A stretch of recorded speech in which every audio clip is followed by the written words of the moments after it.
Gracias amigos por estar con nosotros a través de Telesantiago de Tunja en este su programa La Familia, Primera Escuela de Fe. Este programa realizado por la Arquidiócesis de Tunja, la Comisión de Pastoral Familiar y Vida.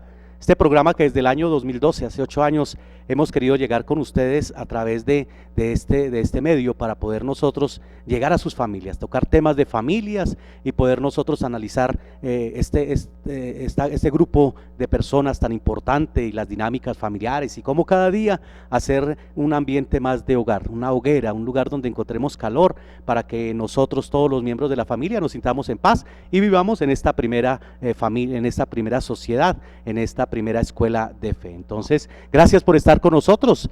Soy el padre Javier Albeiro Rodríguez, director de la Pastoral Familiar y Vida de la Arquidiócesis de Tunja. Ahí está con nosotros, nuevamente ha regresado a casa, la doctora Alejandra Valero, quien nos va a acompañar desde ahora en este programa. Doctora Alejandra, muy buenos días. Buenos días, televidentes, buenos días, equipo de trabajo. Padre, es muy amable, feliz de regresar y aportar un poquito de conocimiento a la familia Escuela de Fe, brindando un bienestar a todas las familias de Tunja. También está la doctora Lady Martínez. Doctora, buenos días. Buenos días, mis queridos televidentes, bienvenidos a este programa. Hoy vamos a estar trabajando muchísimas cosas acerca de lo que realmente necesitamos en nuestras familias y qué es lo que podríamos hacer para prevenir situaciones relacionadas con la violencia intrafamiliar, que lo habíamos hablado en el anterior programa. También está con nosotros la doctora Sofía Cárdenas, ella trabajadora social de nuestra Comisión de Pastoral Familiar y Vida. Sofía, buenos días. Buen día, padre, buen día, doctora Alejandra, compañera de trabajo, buen día a todos los televidentes. Bienvenidos una vez más al programa de familia, en donde pues buscamos brindarles muchas estrategias para esas diferentes circunstancias en las que nos podemos encontrar como familia. Gracias por estar con nosotros y pues bienvenidos una vez más. Hace 15 días hablábamos sobre la violencia intrafamiliar. Decíamos que es ese maltrato que tiene uno de los miembros de la familia hacia los demás. Entonces hablábamos qué era la violencia intrafamiliar, el ciclo de la violencia familiar y cuáles eran todas las causas del origen de la violencia familiar. Pero también nosotros conocemos unas causas, ¿cierto? Unas consecuencias que se presentan debido a esta violencia familiar en 3 aspectos. Esas causas son, esas consecuencias son a nivel físico, a nivel mental y a nivel sexual. Y claro, lo primero pues vemos que en un momento en el cual alguien ejerce esa fuerza ante el otro puede hacerle daños físicos y entonces la primera consecuencia puede ser esos daños corporales. ¿Qué daños corporales o por qué se pueden presentar, doctora Alejandra? Bueno, pues iniciemos que la violencia es esa agresión que tomamos con la otra persona o con un grupo de personas en el que nosotros exigimos o tratamos de dominar o de que brindemos nosotros una posesión sobre otro ser humano. Entonces esta posesión a veces puede ser física y ese daño físico puede terminar en consecuencias con el mismo cuerpo. Podemos llegar a ser muy notorio en la piel, en el cuerpo, podemos pasar a una fase 2 donde ya hay consecuencias de fracturas, pueden haber sangrados corporales, sangrados de piel, sangrados mucho más graves y de pronto también puede haber la ruptura de un órgano interno al nivel abdominal o a nivel torácico. A veces los padres de familia creen que no dan golpes con correas o de pronto toman y veo cómo acá les pegan en la cabeza. ¿Qué consecuencias físicas pueden traer esos golpes, doctora? Parece algo muy común, muy normal, darle un golpecito en la cabeza a cualquier ser humano, mucho más peligroso a un niño, porque puede ser que no se sabe hasta que empiecen los dolores de cabeza. Todos los seres humanos podemos tener aneurismas cerebrales. Uno de esos aneurismas puede romperse, puede explotar y terminar mínimo un derrame cerebral, en una ACV, podemos terminar en la UCI o en los peores de los casos fallecer. Bueno, otra cosa ya cuando es extrema esa violencia, doctora Lady, vemos cómo también puede presentarse enfermedades de transmisión sexual, cuando uno de los agresores quizá abusa especialmente de un menor, de una menor, vemos también esas consecuencias que son las enfermedades de transmisión sexual. Bueno, es importante entender que no solo se da con los menores, ¿sí? Sabemos que el abuso sexual en Colombia está muy alto ahorita en el departamento de Boyacá por todas las cuestiones del COVID y porque los niños permanecen más con sus agresores en sus casas, aumentó. Entonces, hay que tener en cuenta que no solo es con los niños, ¿sí? El agresor puede transmitir cualquier tipo de ITS, de infección de transmisión sexual, pero resulta y pasa que en el sistema conyugal, en la pareja, también se puede generar la transmisión de esas infecciones, ¿no? Entonces tenemos personas en las cuales nos acercamos y encontramos que no, que él es mi única pareja sexual en este momento, pero yo terminé con un VIH, terminé con una gonorrea, terminé con una sífilis. Entonces esas consecuencias no solo va con los niños, sino que también digámoslo así, afectan al sistema conyugal y que de una u otra manera generan consecuencias graves. Por ejemplo, no sé, digamos que aquí la doctora me puede dar más orientaciones acerca de qué otras consecuencias se pueden generar a nivel físico cuando a uno le pueden, digámoslo así, transmitir una infección de transmisión sexual. Bueno, pues las infecciones de transmisión sexual son más graves de lo que parece. Si uno tiene de pronto algún mal olor, eso es un síntoma de infección de transmisión sexual. Los hombres y las mujeres tenemos ambos síntomas y podemos llegar a urgencias, podemos consultar al ginecólogo o al urólogo en cualquier caso. Eso es algo natural, es algo normal. Es grave cuando ya en la casa tenemos constantemente el mal olor, sentimos que, oye, mi esposo está oliendo mal o mi esposa tiene unos granitos, que esto no es normal, hay que consultar, es muy sencillo, las citas al médico general y el médico general te remite al ginecólogo o al urólogo. Bueno, otras consecuencias ya son a nivel mental y esa primera, digamos que podemos tener nosotros, Sofía, esa primera consecuencia a nivel mental es la dependencia que pueden generar a través de las sustancias psicoactivas. Y quizá no se siente un joven, la esposa o el esposo, cuando generan violencia no se siente bien en el hogar y entonces lo primero que quiere buscar es refugio y a veces cae en estas sustancias psicoactivas. ¿Qué aspectos podemos reflexionar sobre eso? Ok, padre.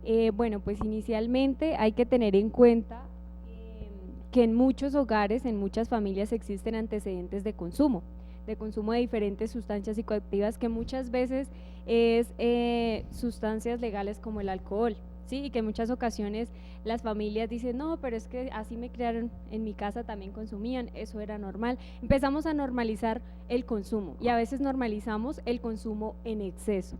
Entonces es importante que nosotros como padres tengamos en cuenta si estamos generando un consumo y estamos generando un ejemplo a los niños, a los adolescentes con los que estamos conviviendo, porque normalmente eso puede ser una también de las causas de la violencia intrafamiliar. Sí, yo no golpeo a mi hijo, sí, yo no lo trato mal, pero estoy generando un consumo en exceso en mi hogar. Estoy dándole el ejemplo a mi hijo, a mi hija, de un consumo que para mí es normal. Entonces, eso es importante tener cuidado porque eso ya es una violencia que estamos ejerciendo con nuestros niños, contra nuestros adolescentes. Y pues también en muchas ocasiones el consumo de sustancias se vuelve una salida a esa preocupación, a ese miedo que se da a través de una violencia que se empieza a vivir en el diario cotidiano, en el diario vivir de la persona, del niño, del adolescente, incluso de los adultos. Los adultos no están exentos a llegar a excesos de consumo de sustancias, entonces es importante tener en cuenta eso, que ese miedo, esa preocupación no nos lleve a buscar esas salidas prontas, esas salidas rápidas, sino que busquemos ayuda, orientación profesional o incluso alguien a quien comentarle la situación que estoy viviendo.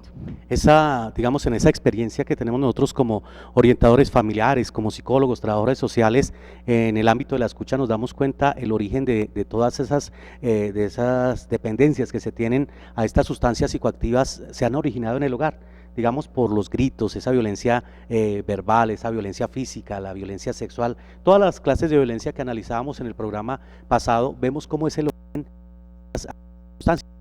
consumo. Entonces no creamos nosotros que si nuestro hijo, nuestra hija o nuestro esposo están llegando a ese consumo de sustancias psicoactivas, ya sean permitidas, como nos decían, como el alcohol, ¿cierto? O ya no permitidas, como son otra clase de sustancias, esto no se ha originado quizás por los amiguitos, como podemos decir, o por las malas amistades, sino puede ser porque nosotros estamos generando esa violencia intrafamiliar. Entonces evitemos las cosas, busquemos solucionar, digamos, buscar las causas de todas estas problemáticas. No busquemos de pronto ya cómo nosotros echar la culpa o echarnos culpa cuando ya está sucediendo y quizá es por eso. Entonces tratemos de evitar, tratemos que nuestros hogares vivan en armonía, nuestras familias vivan en el amor y que nosotros realmente brindemos ese amor y esa comprensión a nuestros familiares. Doctora Lady, vemos también entonces aspectos también, causas, consecuencias que trae la violencia intrafamiliar en cuanto a la ansiedad, los miedos y los temores. ¿Por qué se genera esto?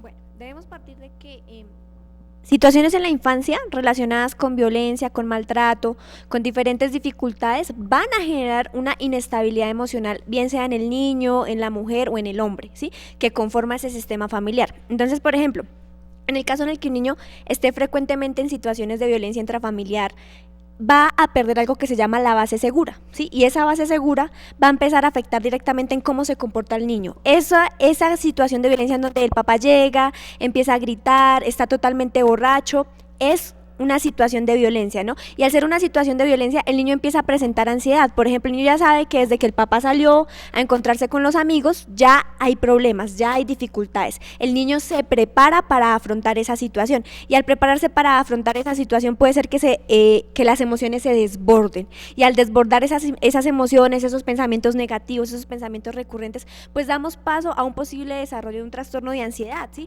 o a una posible depresión. El estar viviendo constantemente emociones negativas y viviéndolas todos los días va a hacer que nuestro cerebro se programe para empezar a sentir sola tristeza, ¿sí? ¿Cómo nos empieza a afectar? De muchísimas maneras. ¿Por qué? Porque a futuro, y es algo que nosotros recalcamos mucho aquí en el centro, es cómo nosotros aprendemos a ser papás, cómo entendemos que nuestras conductas obviamente afectan el desarrollo de nuestros hijos y el desarrollo de nuestra pareja.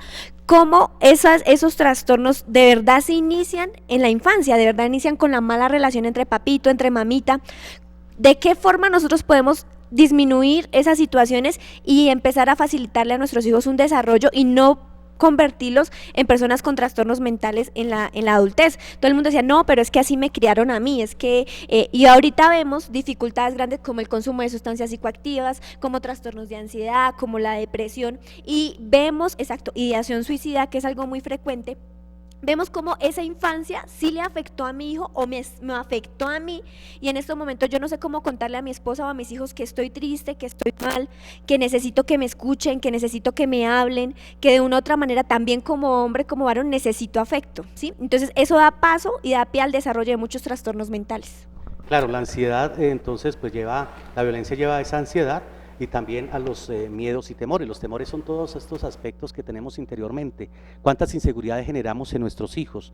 ¿Cuántas inseguridades estamos generando en nuestra esposa, nuestro esposo? Digamos, si de pronto hay ese temor a equivocarnos, estamos acompañando en las tareas escolares a nuestros hijos y entonces le decimos, usted es un bruto, usted no sirve para nada, usted no. Eso genera inseguridad internamente y eso le da esos temores, ¿cierto? Esos temores que él dice, yo no soy seguro, realmente mi papá tiene la razón, mi mamá tiene la razón, o aquel cuidador que está llevando a esta persona en este cuidado y está generándole esos temores. Y los miedos lo mismo, el miedo que si yo de pronto le contesto a mi papá, a mi mamá, me va a agredir físicamente, entonces por eso genera, digamos, esos temores, esos miedos, ¿no? Entonces, ¿cómo de pronto también evitar esos miedos y esos temores, doctora Lady, que se generen dentro del hogar?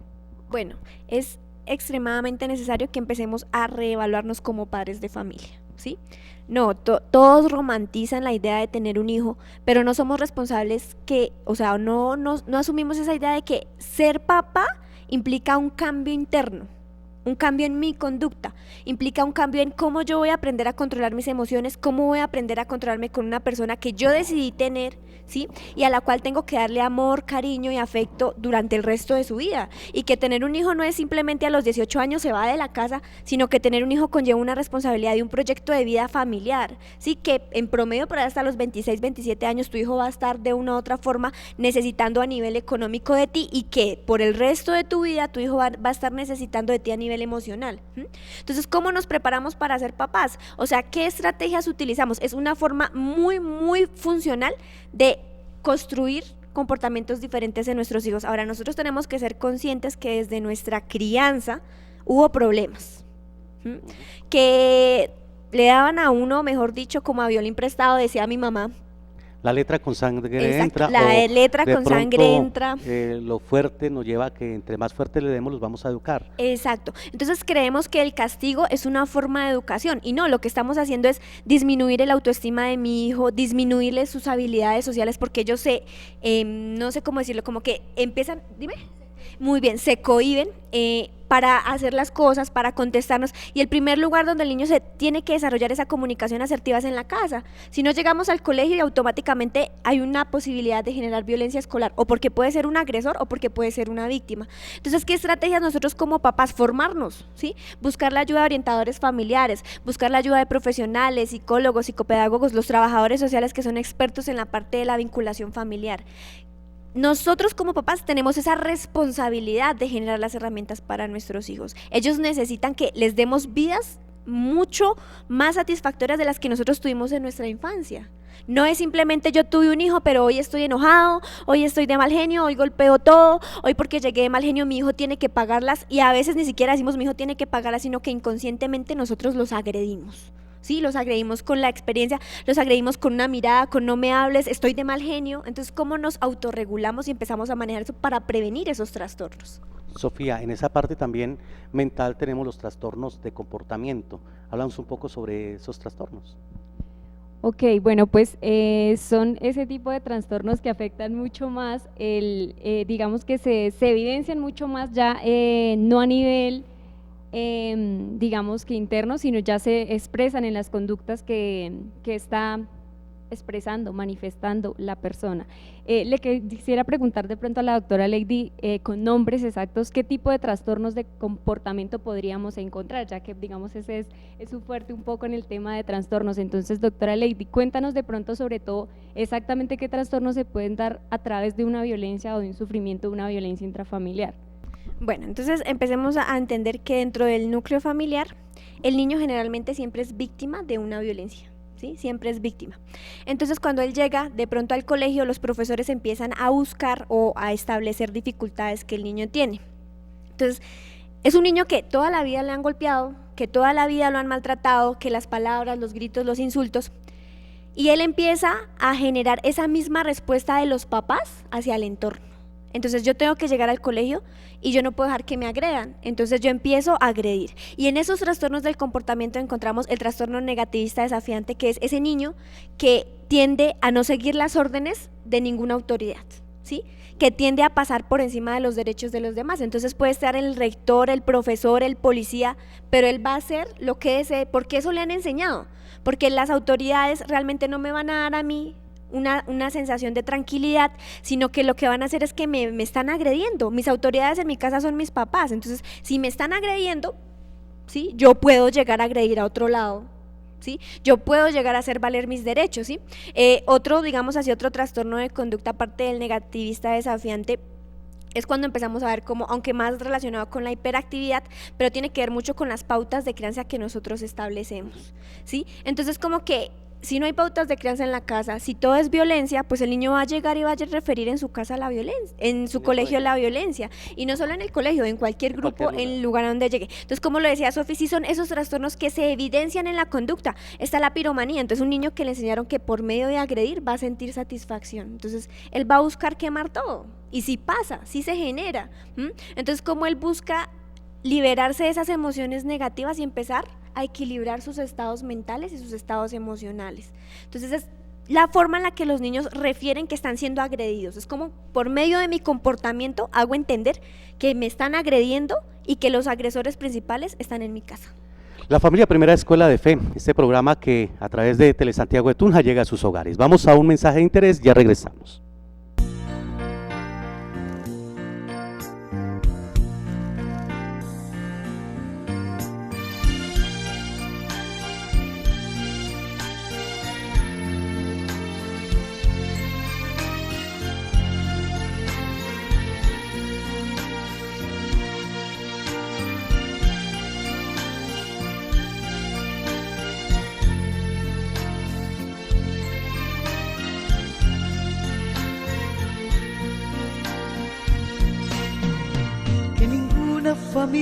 día comienza en cualquier de repente.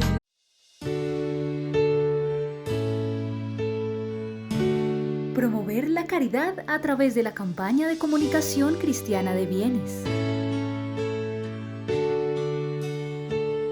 Somos una comunidad de fe que celebra y vive las prácticas cuaresmales como preparación para el ministerio pascual.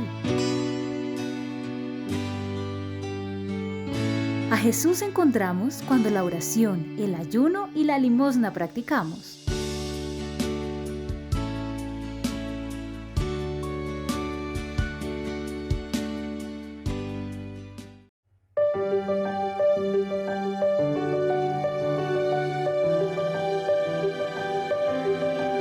Muy amables antividentes, nosotros los cristianos católicos celebramos cada domingo el Día del Señor, la Pascua.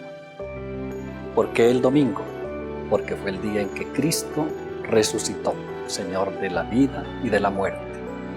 Si Cristo no ha resucitado, vana es nuestra fe. Los cristianos en los primeros siglos comenzaron a celebrar el primer día de la semana. Y valga decir que el primer día de la semana es el domingo y no el lunes. El lunes es el primer día de trabajo, pero el primer día de la semana es el domingo. Y Cristo se apareció a los apóstoles para indicarles que había resucitado el primer día de la semana, el domingo. Somos el pueblo de la nueva alianza. Es decir, nosotros no guardamos el sábado, que era lo que guardaban los fieles del pueblo de la antigua alianza. Nosotros somos el pueblo de la nueva alianza y con Cristo resucitamos y celebramos cada domingo este acontecimiento pascual. Por lo tanto, los invitamos para que cada domingo nos podamos acercar a celebrar la Eucaristía. Ahora en este tiempo de crisis sanitaria, pues la Iglesia nos permite hacerlo a través de los medios de comunicación. Pero una vez lleguemos a la nueva normalidad, todos invitados a participar siempre de la Sagrada Eucaristía. Este es el mensaje y el compromiso que tenemos nosotros cristianos católicos, celebrar cada domingo el Día del Señor.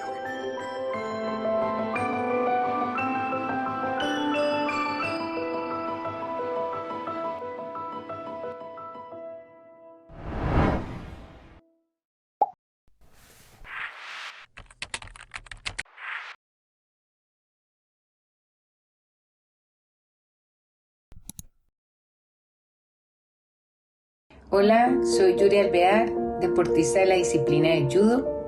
Los triunfos se alcanzan con disciplina y constancia. Es el momento de demostrar nuestro trabajo en equipo, cuidándonos y respetando los protocolos hasta que llegue el momento de la vacuna.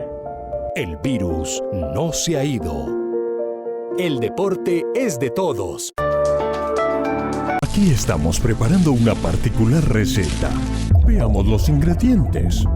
Tomamos una buena cantidad de hojas a las que salamos con cal y cemento. Luego disolvemos con soda cáustica, urea y agua. A esta viscosa base agregamos gasolina al gusto y revolvemos. Ahora añadimos burbujeante ácido sulfúrico y tenemos una mezcla oxidante capaz de acabar con cualquier materia orgánica. Luego ponemos permanganato de potasio, unas gotas de amoníaco y listo. Tenemos nuestra potente sopa tóxica. Ahora la regamos sobre nuestros ríos y suelos para que tengamos una segura contaminación y destrucción de toda la fauna y flora de nuestra amada patria.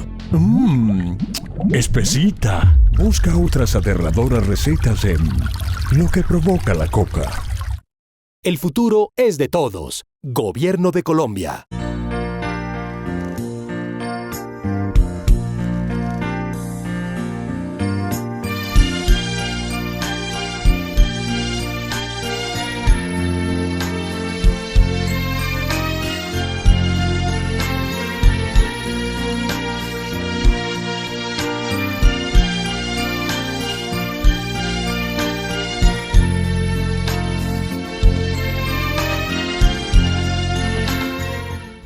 La familia Primera Escuela de Fe, este programa para todos ustedes que presentamos a través de nuestro canal Telesantiago de Tunja y queremos llegar a sus hogares, y qué bueno que nos permitan llegar a sus hogares para tocar estos temas. Qué bonito tener estos espacios también para llegar a todas nuestras instituciones educativas, y presento un saludo cordial a todos mis compañeros orientadores escolares del departamento de Boyacá, que luego vamos a tener un espacio en este programa para poder llegar a todas las familias. Estamos en este acompañamiento, hemos utilizado los medios, y qué bueno estos retos de poder acompañar en la formación integral de sus hijos, de nuestros estudiantes, y qué bueno también esos espacios para hablarles de tema de familia. Entonces hemos tratado desde hace 15 días este tema de violencia intrafamiliar, y hemos hablado hoy de cuáles son las consecuencias si se presenta violencia intrafamiliar dentro de nuestros hogares. Esas primeras que nosotros analizamos en la primera parte del programa fueron las consecuencias a nivel físico. Estamos ahora en las consecuencias a nivel mental. Decíamos de todos los traumas, todos los cambios de comportamiento que nos estaba hablando la doctora Lady,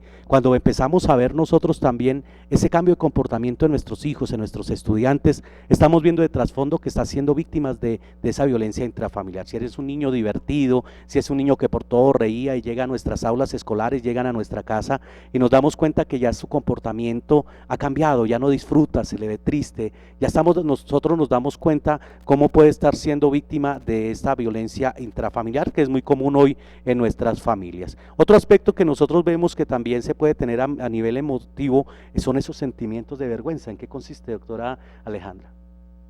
Bueno, pues la vergüenza se puede definir como esa emoción que tiene cualquier ser humano ocultando algún defecto. Puede ser que se puede evidenciar, por ejemplo, que las estadísticas dicen que lo peor que le puede suceder a un ser humano es el rechazo, o sea, que tú estés involucrado dentro de un sistema, como lo decías tú, dentro de un sistema familiar o un sistema fraternal, o dentro de los propios amigos o compañeros de trabajo o de escuela, nosotros nos sentimos aceptados. Esa aceptación es lo que nosotros como seres humanos nos gusta ser aceptados, admitidos. Si nosotros recibimos el rechazo, o evidenciamos el rechazo, es como si nos estuvieran apartando y diciendo tú no eres admitido. Si en la casa a nosotros nos están diciendo, mira que, no sé, un ejemplo, cómo te comportas así, tu comportamiento no debe ser así. Nosotros en la familia estamos haciendo, o sea, somos el sistema que estamos ubicando la educación informal, lo que le estamos enseñando a nuestros hijos, y nosotros como padres también estamos aprendiendo a cómo ser padres. Nadie nos enseñó a ser papás, pero nosotros, siendo aceptados, sin rechazo dentro del sistema familiar, podemos ubicar a los seres más pequeños, que son nuestros hijos, a ubicarse y enseñarlos a ser aceptados. A través del bullying también vemos cómo las instituciones educativas pueden hacer que un niño empiece a sentir vergüenza, sentirse quizá no aceptado dentro de ese grupo de pares, y nos damos cuenta cómo esto va a generar esa vergüenza. Son niños que están en todo momento como tratando de ocultarse, como estar aislados, entonces la violencia puede generar ese aspecto de vergüenza. Otro aspecto, doctora Lady, nosotros nos damos cuenta que si una persona está siendo víctima de violencia intrafamiliar, pues va a empezar a generar dependencias en otras personas, especialmente en personas mayores puede ser, y entonces nos damos cuenta por qué mi hija está saliendo con ese muchacho de 25 años, por qué esta dependencia, por qué se genera esa dependencia. Bueno, debemos partir del caso de que nosotros siempre vamos a buscar lugares y personas que nos brinden seguridad, ¿sí? Entonces, lo que la persona o el individuo quiere es una persona que de verdad satisfaga sus necesidades, como no lo hicieron de pronto los papás, como no lo hicieron los cuidadores primarios, y que me haga sentir cómoda, lo que mencionaba ahorita la doctora Alejandra, perdón, yo. Bueno, entonces, ¿cómo nosotros de una u otra manera, por medio de esas inacciones de nuestros papás o esa violencia que se generó, empezamos a perder esa vinculación afectiva con el otro? Ya no confiamos en nuestros papás, ya no confiamos en la otra persona, sino que empezamos a buscar personas externas a, ¿sí? Vemos muchísimos casos en donde muchísimas mujeres, por la violencia intrafamiliar que se vivía dentro del núcleo familiar de nacimiento, dicen como que no, es que yo me caso para dejar de sufrir esta violencia intrafamiliar, yo me voy de la casa para dejar de sufrir esta violencia intrafamiliar. Sin embargo, ¿qué pasa? Esa dependencia emocional genera que se fijen en personas que no tienen buenas conductas, ¿sí? que romanticemos esas conductas negativas. Entonces, al estar buscando una seguridad, lo que hacemos es ponernos en más riesgos, ¿sí? Cuando hablamos digamos, de esas dependencias, tenemos que entender que el vínculo emocional primario con el niño, o sea, el desarrollo de esa socioafectividad, va a fortalecer el desarrollo del niño, ¿sí?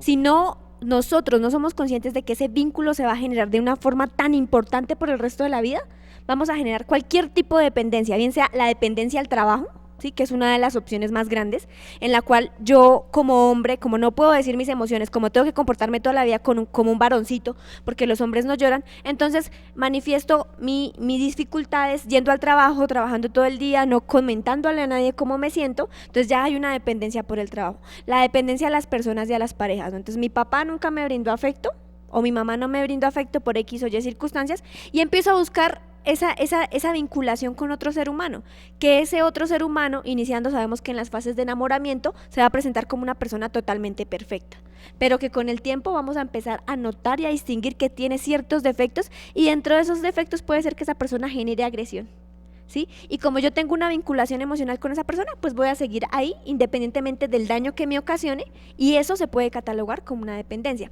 No solo dependemos de las personas, sino también dependemos de nuestro trabajo, de nuestros deportes, dependemos de las sustancias psicoactivas. Entonces, como yo desde el consumo de sustancias psicoactivas estoy exteriorizando algo que llevo dentro, ¿sí? ¿Cómo estoy exteriorizando que en la infancia no me prestaron atención? ¿Cómo estoy exteriorizando que no me siento escuchado? ¿Cómo exteriorizo eso? Todas esas son dependencias que se pueden generar en el desarrollo de un individuo y que son generadas en su mayoría por la violencia intrafamiliar. Otra de las consecuencias que podemos ver, y una de las más graves, vemos cuando uno no siente amado, cuando uno no siente se siente querido y se siente ya como que la vida no tiene el mismo sabor, la misma manera como de tratar de alegrarse. Hay mucha gente que está pensando, ha tenido ideas suicidas o incluso los mismos intentos, doctora Sofía. Sí, padre, pues sobre todo durante este tiempo de pandemia, de todo este tiempo de cuarentena, de aislamiento, se ha aumentado la ideación suicida, las conductas autolesivas como consecuencia de la violencia intrafamiliar. Entonces, hay que tener cuidado a esas alertas que se generan por la violencia intrafamiliar y que llegan a que nuestros niños, adolescentes, incluso adultos mayores, ¿no? Porque también no hay que dejarlos de lado, hay muchas familias que conviven con adultos mayores y ellos siguen siendo parte de su núcleo. Entonces es importante tener cuidado a esas alertas que genera la ideación suicida. Muchas veces nosotros como familia, ay, que ese es el niño que está llamando la atención, ay, si se va a matar, pues que se mate, ¿cierto? Entonces llegamos a ese tipo de comentarios tan despectivos que generan que no nos llegue ninguna preocupación por esa alerta que empieza a haber por la ideación suicida. Y cuando ya hay conductas autolesivas, que es que yo me empiezo a hacer daño a sí mismo, a cortarme, a golpearme, a pegarme contra una pared, a hacerme daño físicamente o incluso mentalmente, que es cuando me autoinsulto, me genera autolesiones emocionales, entonces hay que tener cuidado, ¿sí? No es llamar la atención, hay que ver qué pasa, hay que buscar orientación, hay que escuchar. Prácticamente se ha perdido la escucha dentro de los vínculos familiares, hemos perdido esa habilidad para escuchar al otro, y eso a veces es un elemento tan importante que si existe puede ayudarnos a reducir esas ideaciones suicidas o ese sinsabor que le llaman que le perdemos a la vida.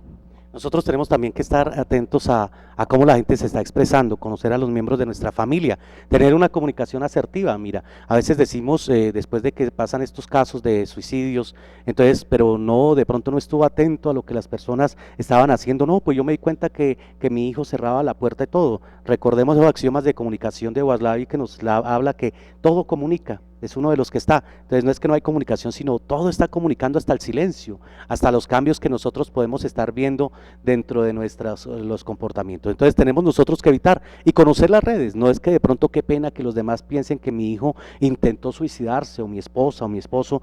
Nosotros tenemos que remitir, por ejemplo, los que estamos en Ciudad de Tunja allí a la oficina de protección social, y entonces tenemos que remitir, tenemos que acompañar para que ellos a las CPS se envían al psiquiatra de una vez. Entonces esto no es llamando la atención, o como decías ahorita Sofía, en el cual no, es que los hombres no lloran, hágalo si quiere valentía, y después podemos lamentarnos. Entonces mire cómo una de las consecuencias más grandes es que podamos perder unos miembros de la familia porque no encuentra ese amor, ese apoyo dentro del hogar. Entonces evitemos estas clases, esas consecuencias de nuestra violencia intrafamiliar, tanto las físicas como las mentales. Vamos a unos mensajes de interés, ya vamos a nosotros a regresar a nuestra última parte de este programa, La Familia Primera Escuela de Fe.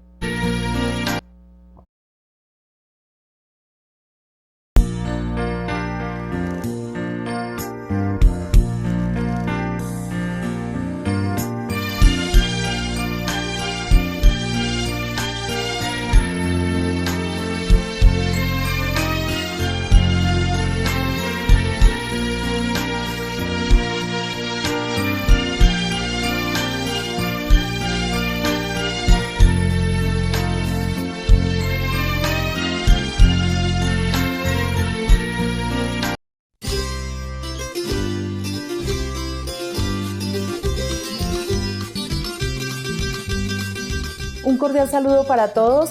Les habla Mary Mozo Fonseca, alcaldesa del municipio de Motavita.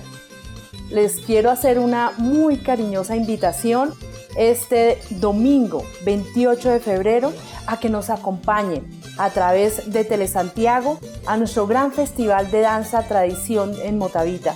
Queremos exaltar el arte, la expresión artística en nuestro municipio.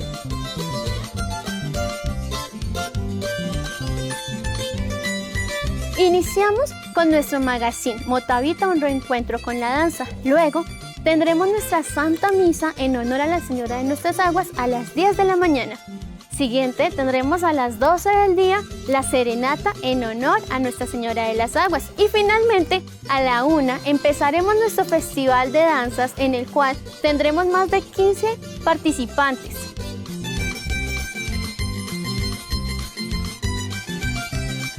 Un saludo de nuestra parroquia Santa Cruz de Motavita, invitándolos a todas nuestras oyentes y todas nuestras televidentes a la celebración de Nuestra Señora de las Aguas. Próximo domingo, 10 de la mañana, tendremos la visita de Monseñor Gabriel Ángel Villabaos.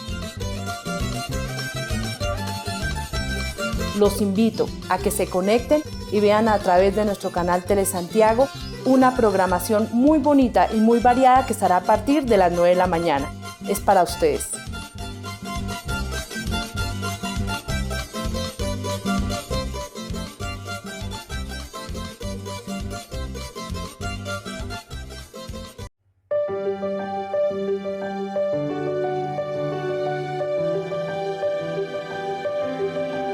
Muy amables antividentes, nosotros los cristianos católicos celebramos cada domingo el Día del Señor, la Pascua. ¿Por qué el domingo? Porque fue el día en que Cristo resucitó, Señor de la vida y de la muerte. Si Cristo no ha resucitado, vana es nuestra fe. Los cristianos en los primeros siglos comenzaron a celebrar el primer día de la semana. Y valga decir que el primer día de la semana es el domingo y no el lunes. El lunes es el primer día de trabajo, pero el primer día de la semana es el domingo. Y Cristo se apareció a los apóstoles para indicarles que había resucitado el primer día de la semana, el domingo. Somos el pueblo de la nueva alianza. Es decir, nosotros no guardamos el sábado, que era lo que guardaban los fieles del pueblo de la antigua alianza.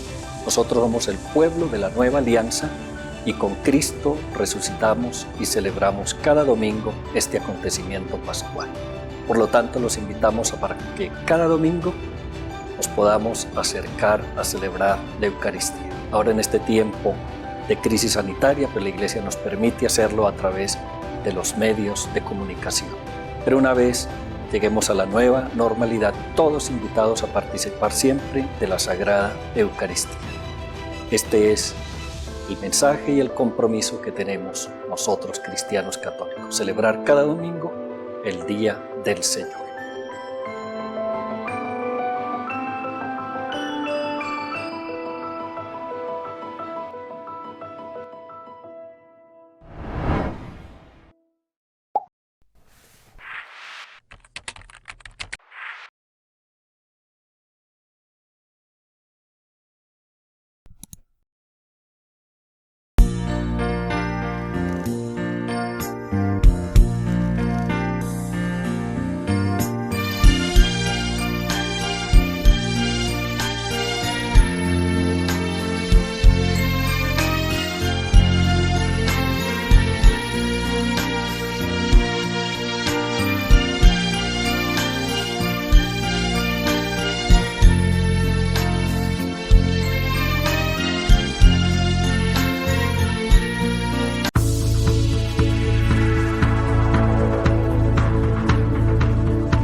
La Familia Primera Escuela de Fe, este programa realizado por la Comisión Arquidiocesana de Pastoral Familiar y Vida de la Arquidiócesis de Tunja. Qué bueno estos espacios, qué bueno trabajar, ver nuestra familia, estar más unidos a ellos, tener mínimos de convivencia para tener una vida más agradable. La vida a veces es muy difícil, a veces la vida no es tan fácil y entonces nos complicamos y todo eso genera mucha violencia. Por eso también, si estamos pasando por situaciones difíciles, adversas en nuestra familia, recuerden que la Pastoral Familiar tiene un gran programa, el CAOFAT, el Centro de Atención y Orientación Familiar de nuestra Arquidiócesis de Tunja. Allí un equipo competente estaremos para recibirlos, para escucharlos. No tiene ningún precio. Ustedes pueden acercarse a la Pastoral Familiar de lunes a jueves. Tenemos ese horario en el cual nosotros podemos atenderlo de 8 a 12 y de 2 a 5:30 de la tarde. Entonces vamos a estar nosotros atentos a acompañarlos o llamar al 310-246-0992. 310-246-0992, agendan su cita para que un profesional los atienda. Entonces no están solos, nosotros no debemos sentirnos solos, sino la Arquidiócesis de Tunja tiene este lugar. Qué bonito tener esos espacios donde seamos escuchados. Van a tener 5 semanas, 5 sesiones donde van a ser acompañados 45 minutos. No hacemos las cosas a la carrera. Decía la doctora Sofía Cárdenas, nos decía que se está perdiendo ese hermoso espacio de escuchar, y qué bonito tener este espacio dentro de nuestra arquidiócesis. Entonces, gracias a un programa gestionado por nuestro obispo Monseñor Gabriel Ángel Villabaos, estamos nosotros brindando este gran servicio a nuestras comunidades. Entonces, siempre sean bienvenidos y nos encontrarán allí para escucharlos. Hoy estamos hablando de las consecuencias que trae la violencia intrafamiliar. Y la primera consecuencia que vemos nosotros dentro de esta violencia intrafamiliar, veíamos las consecuencias a nivel físico, todos los golpes, todos los maltratos, todo lo que podemos generar a nivel físico por un momento de exaltarnos, y esa violencia física hace mucho daño. La violencia verbal y otras clases de violencias llevan a la violencia mental, y vemos todos los traumas, vemos los miedos, los temores, generamos toda esa dependencia, generamos quizá incluso hasta los intentos o las ideas suicidas, y en la cual nos damos cuenta cómo dentro de nuestra sociedad se presentan muy a menudo pues estas lamentables equivocaciones. Entonces nosotros también vemos en tercer lugar las consecuencias a nivel sexual. Entonces la primera son aquellos embarazos no deseados, doctora Lady. Vemos cómo también en un momento de violencia el esposo puede llegar a tener violencia sexual contra su esposa, y allí están engendrando un hijo que no han deseado. Partamos de que la violencia sexual es cualquier acto en el cual yo irrespeto la intimidad, el cuerpo y los sentimientos del otro, ¿no? Una comparación destructiva es violencia sexual contra mi pareja, y porque esa mujer sí tiene senos, cola de tal manera, porque esa mujer sí se arregla de una forma diferente a ti, porque no te vistes así, cuando el que tiene que establecer ese nivel de comodidad, pues es el individuo, ¿no? Entonces, en esa violencia sexual vemos que no solo pasa con las mujeres, sino también pasa con las hijas, ¿sí? Y se presentan los embarazos no deseados, ¿no? Entendemos que el proyecto de vida de un individuo es extremadamente fundamental, y en ese proyecto de vida vamos a ver si un hijo obstaculiza o construye proyecto de vida. Y muchas veces cuando las mujeres o familias no están preparadas para tener hijos, lo que se presenta son conductas de violencia. O sea, se tiene el niño para hacerlo víctima de violencia. Entonces, el aborto es una de las consecuencias más grandes, por ejemplo, y los embarazos no deseados, son los que lo generan. Entonces, ¿cómo nosotros también entendemos que eso hace parte de construir nuestro proyecto de vida? ¿Sí? ¿Cómo prevenimos llegar a esas instancias? ¿Cómo respetamos el cuerpo del otro? ¿Cómo le hago entender a la otra persona que para mí también es importante, que para mí su cuerpo también es un templo de amor, un templo del espíritu? ¿Cómo le hago entender que no puedo lastimarlo, o cómo no lastimo al otro por medio de esas circunstancias? Dentro de los matrimonios se pueden presentar abusos sexuales, ¿sí? ¿Por qué? Porque la relación sexual está compuesta de dos cosas, que es el consentimiento, ¿sí? Y el deseo. Si alguno de los dos falta, automáticamente es una conducta de abuso sexual, automáticamente es abuso sexual. Un niño no va a consentir que lo hagan sentir incómodo, que le hagan sentir dolor, y mucho menos su esposa tiene que aguantar o ofrecerle a usted esas condiciones por el hecho de ser su esposa. Entonces tenemos que empezar a aclarar esas circunstancias, ¿sí? El hecho de que yo esté casado con él no quiere decir que esté obligada a tener relaciones sexuales con él. Si yo no me siento cómoda, no lo hago. ¿sí? Si no estoy en un momento, si no tengo un disfrute, si ya no lo deseo, no tengo por qué tener una relación sexual y él tampoco tiene por qué agredirme y generar esa violencia sexual dentro de la pareja. Entonces, uno de los aspectos que hay que tener en cuenta es el que se tenga esa armonía y saber que la sexualidad es algo que se tiene dentro del matrimonio, pero como decía la doctora Lady, acá hace parte de que los dos deben estar, los dos quieran estar, por eso es hacer el amor, estar dentro de la pareja, el deseo de los dos, y cuando de pronto por efectos de alcohol o por algunos otros efectos, tanto él como ella, hoy también son víctimas los hombres, hay hombres que también han sido violentados, entonces nos damos cuenta cómo hay que partir del respeto, del saber que el otro también tiene un derecho a de pronto no querer compartir, puede estar enferma, puede ser cansado, pero vemos cómo la violencia sexual puede partir de eso entre la pareja, o a veces también los mayores hacia los niños, niñas o adolescentes. Entonces vemos cómo la consecuencia de una violencia sexual puede ser ese embarazo, ¿cierto? Entonces vemos cómo también nosotros podemos generar niños no deseados, y eso genera, doctora Alejandra, el ver a veces muchos conflictos, muchos de pronto de los hogares se lleva a que no se tenga como ese cariño y hay hijos no deseados dentro del hogar. Claro, padre. Pues, como lo decías, Lady Cita, ambos tienen que tener el consentimiento, no es solamente deseo sexual, porque el deseo sexual es algo muy racional, o sea, esto es muy primitivo. Ahora, en la época que estamos, tengo que tener yo deseo y tú también tienes que ser deseo para que ninguno de los dos sienta que se agredió su intimidad. La intimidad es algo muy interno, muy personal, eso es algo que solo tú eres el que tienes que aceptar y decir, acepto, quiero y deseo, quiero estar contigo, y si Dios permite y a través de ese consentimiento y de ese deseo y de ese acto sexual aparece otra vida, pues entonces bienvenida es. No debe ser nada prohibido, no debe ser nada consensuado de que obligado, no, con la obligación nada, tiene que haber responsabilidad de parte y parte. Bueno, entonces vemos esa parte de la sexualidad, cómo puede esa violencia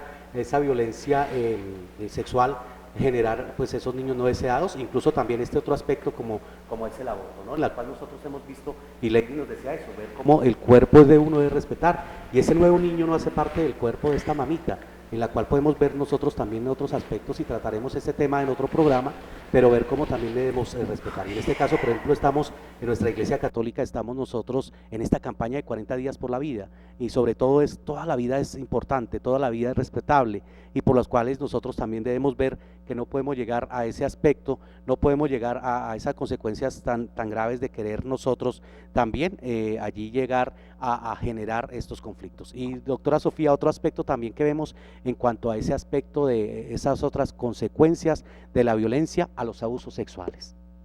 Sí, padre, exactamente. El abuso sexual, el acoso sexual, las violaciones, el acceso carnal violento se vuelven consecuencias de la violencia intrafamiliar, y muchas veces nosotros dejamos que se normalicen muchas situaciones de violencia sexual dentro del hogar. Muchas veces no llega a haber contacto físico, pero sí hay palabras que están agrediendo la intimidad del niño, la intimidad de la niña, de su cuerpo, de su sexualidad, o del adolescente, del joven, ¿sí? Entonces, primero tener en cuenta ser precavidos con la forma en que nosotros nos estamos expresando sobre el cuerpo de un niño, sobre el cuerpo de una niña, y también el tema de ya acceder a su cuerpo, de tocar su cuerpo. Es importante que dentro de la familia se hable de la importancia de cuáles son esas partes del cuerpo que un niño puede mostrar públicamente, ¿sí? Y cuáles son esas partes íntimas